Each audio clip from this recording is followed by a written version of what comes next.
Hello and welcome to our third part in our series on mental health for paraprofessionals. In this part, we're going to talk about ADHD and depression. So for our impulse disorder section, we're going to talk about attention deficit hyperactivity disorder. First, we're going to talk about attention deficit disorder, which is attention deficit without hyperactivity. And this is for people who are have an impulsive behaviors, short attention span. It interferes with academics, social activities, and work, but they do not have the hyperactivity component.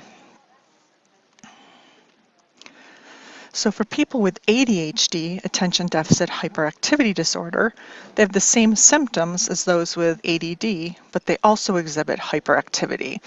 And this results in their inability to sit still. So if you're working with these types of students, you know who they are. They're the students who are getting up out of their chair constantly, wiggling around. They want to stand at their desk. So when we think about the causes of ADHD, it's likely that it's a chemical imbalance in the brain, affecting the parts of the brain where it's responsible for attention. And as far as researchers know, it's most likely inherited. There's a very strong genetic component to ADHD. So some of the symptoms that we see for students with ADHD are that there's, of course, the inability to focus. That's one of the hallmarks of attention deficit hyperactivity disorder. And the students always seem to be in motion. They're constantly moving. You might also notice some nonstop talking. These are students who like to talk a lot, but they also have difficulty waiting for a turn, whether it's a turn in a conversation or if it's a turn on the playground for a game. They have difficulty waiting for their turn. You might also notice interrupting others, so that might be with the social component, that they're interrupting others because they're wanting to get their side of the story out, or not paying attention to details. So this most likely comes out in their schoolwork, where they're not paying attention to the directions or the details of what they're supposed to be doing when they're doing their work. And even if they know the information, they're getting poor grades because they're not paying attention to those details, which leads them to then make careless mistakes. And of course, they're easily distracted. So if someone's mowing the grass outside, we see that our students are looking out the window and being distracted by that and not able to turn their attention towards the teacher. This is a quote from a young person that describes how he feels when he was in the classroom. And he just says, when the teacher was talking and the person next to me was tapping a pencil, it was as if there was a three-ring circus going on in my head. And I think it just speaks to how difficult it really is for our students with ADHD to focus in the classroom when there's more than just one stimulus, one thing happening for our students. So I think it really just lets us know that it's very, very difficult for them to pay attention. At this point, we're going to move on to depression. And the definition of depression is a serious illness that causes feelings of extreme sadness and hopelessness that lasts for more than 2 weeks.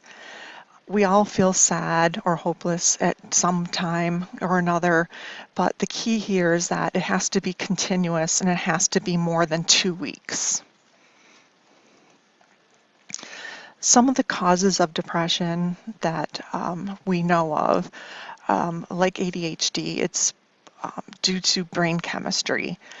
And something else that might contribute is another disease. So another disease or illness that again affects brain chemistry. Medications could also be a culprit here, where if you have taking a medication and then that affects your brain chemistry. Heredity is also linked to depression, where if you have a family member who is depressed, you're more likely to become depressed. And also stressful life events. So if you're undergoing a divorce or you've experienced the death of a loved one, that these things could contribute to depression. We see symptoms in adolescence that look somewhat different than we see for adults. What we see is poor performance in school. The young people start to not do as well on their grades as they had been before. We see withdrawal from friends and activities, so things they used to enjoy, they no longer enjoy. A lack of enthusiasm, energy, or motivation. So we start to see some students who just seem lethargic. They're not motivated to do things. They're not as enthusiastic. And then something that sometimes people find surprising is that depression in adolescence can sometimes look like anger or rage. And most people tend to think of depression as someone who is sad or withdrawn, but for adolescents, it does sometimes look like anger or rage, which I think is sometimes surprising because that would mimic other types of disorders.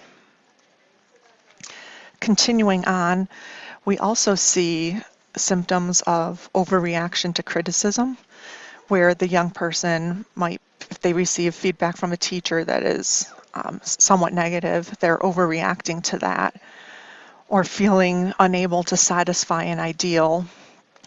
They feel that they're not worthy. They have poor self-esteem or guilt, feeling indecisive, lacking concentration or forgetfulness, feeling restlessness or agitation. And if we look at these last two bullet points, you can see that that mimics ADHD. So it's not our job as educators to make diagnoses. It's just our job to note if something seems amiss to notify our supervisor. Some other things we might note with adolescence is changes in sleeping or eating patterns. So if you notice your student that they're coming to school extraordinarily sleepy, or and they're sleeping in class, or their eating has changed, they're either not eating or they're eating a lot, be just mindful of that. Substance abuse, also a lot of our students tend to self-medicate with either alcohol or drugs. Having problems with authority, they may start to defy the teacher or yourself. Self-mutilation, either cutting or burning themselves or doing other things. And then suicidal thoughts or actions. So with that, we're going to move into suicide. And I mentioned this earlier in our series that suicide is the second most common cause of death among adolescents. It's startling, but more teenagers and young adults die from suicide than from cancer, heart disease, AIDS, birth defects, stroke, pneumonia, influenza, and chronic lung disease combined. And with that, suicide is usually preventable. There's always an exception that sometimes suicide may not be preventable, but it is usually preventable. One of the things that we note is that if a student attempts suicide, it's an opportunity for us to intervene and save lives. So we look at that attempt as an opportunity for us to provide help and support for that young person. So if you have a young person who tells you that they're thinking of killing themselves, things that you can do are tell a supervisor immediately, and be a friend and let the person know that things can and will get better. And know that severe depression is a disease and can be treated successfully. Going to provide a resource for you if a student should say, or a friend should say to you that they're feeling like they would like to kill themselves. This is the Suicide Prevention Lifeline. It's at 1-800-273-TALK, or 8255.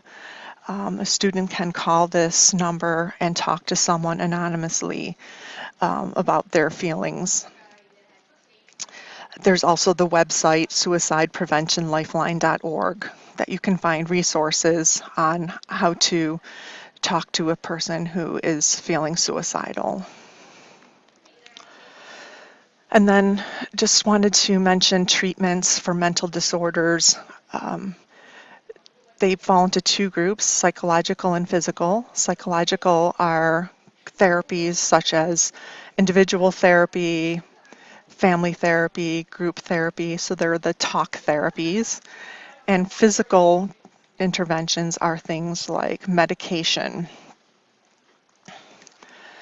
And then finally, recovery is achieved when the person is doing what they want to do. They might still have the illness, but they're able to go out and go to school, go to work. They're doing the things that they want to do, but they might still have depression. They might still have anxiety, but they're actually doing the things that they want to do.